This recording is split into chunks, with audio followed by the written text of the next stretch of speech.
കോഴിക്കോട് കൊടുവള്ളി നഗരസഭയിൽ വോട്ടർ പട്ടിക ക്രമക്കേടെന്ന് വ്യക്തമാക്കുന്ന നഗരസഭാ അസിസ്റ്റന്റ് സെക്രട്ടറിയുടെ കത്ത് പുറത്ത്. 37 വാർഡുകളിലും വോട്ട് മാറ്റിയതുമായി ബന്ധപ്പെട്ട രേഖകളോ നോട്ടീസോ നഗരസഭയിലില്ല എന്നാണ് കത്തിൽ പറയുന്നത്. ആരോപണങ്ങൾ ശരിയെന്നും പ്രതിഷേധം കടുപ്പിക്കുമെന്നുമാണ് UDF നിലപാട്.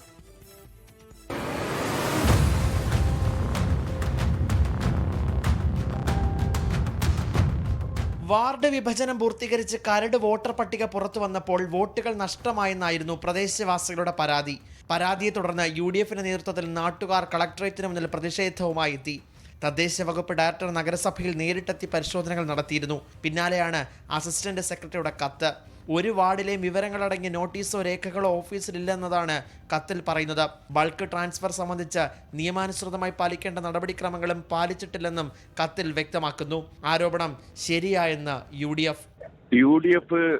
ഈ വോട്ടർ പട്ടികയുടെ തുടക്കം മുതൽ തന്നെ ഇതിന്റെ കരട് വോട്ടർ പട്ടിക ഇറക്കിയ സമയത്ത് തന്നെ പറഞ്ഞതാണ് ഇതിൽ വ്യാപകമായ ക്രമക്കേടുകളുണ്ട് എന്ന്.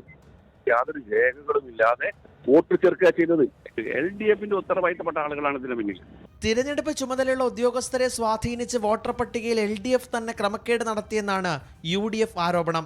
ഇത് സംബന്ധിച്ച് നിയമ നടപടികളുമായി മുന്നോട്ട് പോകാനാണ് തീരുമാനം. 24 കോഴിക്കോട്. ലോകത്തെവിടെയായാലും ഏത് സമയത്തും 24 വാർത്തകളും ഓഗ്മെന്റഡ് റിയാലിറ്റി പാക്കേജുകളും എക്സ്പ്ലെയിനറുകളും വിശദമായി കാണാൻ ഞങ്ങളുടെ YouTube ചാനൽ നിങ്ങൾക്ക് സബ്സ്ക്രൈബ് ചെയ്യാം.